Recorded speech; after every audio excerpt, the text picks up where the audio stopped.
Patients who are here viewing this video are considering getting their tubes tied. This is informed consent for tubal sterilization. The procedure is intended for women with undesired fertility. As the name suggests, informed consent is a process whereby a patient voluntarily consents to a procedure after being fully informed of all the aspects. Informed consent must be voluntary, the consent is explicitly written, and there should be no coercion. The patient also needs to have the capacity to understand the information given. It is your provider's responsibility to provide you the disclosure of the diagnosis, the procedure details, benefits of the procedure, alternatives, risks, and the risk of no treatment. Request for permanent sterilization is always the diagnosis in cases of tubal ligation. It's important that you're 100% sure of your decision to be sterilized, because although the procedure is reversible, the reversal procedure is very expensive, it's often painful, doesn't work very well, and it's not covered by insurance. Tubal ligation can be performed at the time of cesarean delivery or in the immediate postpartum period through a small incision below the belly button. That's outside the scope of the discussion of this procedure, which is a laparoscopic approach, where the patient is under general anesthesia. An incision is made in the umbilicus, which is near the belly button, 1 to 2 centimeters long. A television camera is inserted.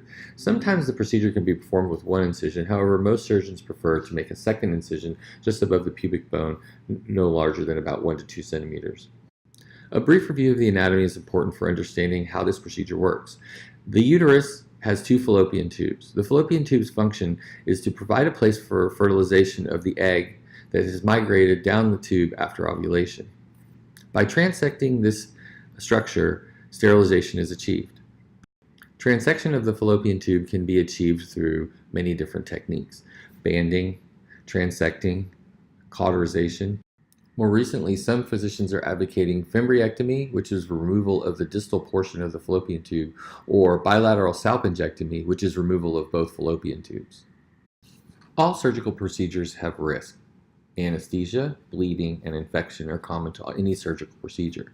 Because of the region of the body that we're operating, there is risk to some blood vessels and nerves. The bowel or bladder could become injured, or you could fail to achieve sterilization. Some of the research studies suggest, depending on the technique used, 18 to 37 women out of 1,000 procedures performed will get pregnant again at some point in the future.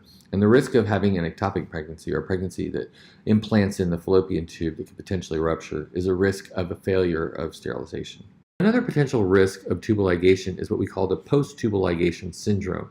This is where a woman will notice after getting her tubes tied that her periods are heavier and more painful. She also has more painful intercourse and can have some hormonal abnormalities. It's unclear whether this is due to the fact that she's no longer on birth control or there is some sort of circulatory disruption in ovarian estrogen production. Discuss this with your doctor. Alternatives to female sterilization include reversible methods of birth control such as oral contraceptives, NuvaRing, intrauterine devices, implanted long-acting contraceptives like Nexplanon, or use of condoms. If you still want to go the permanent route, consider vasectomy. Male sterilization is superior to female sterilization in cost, safety, efficacy, reversibility, and coverage. I hope you found this information helpful, and it will start a discussion with your provider.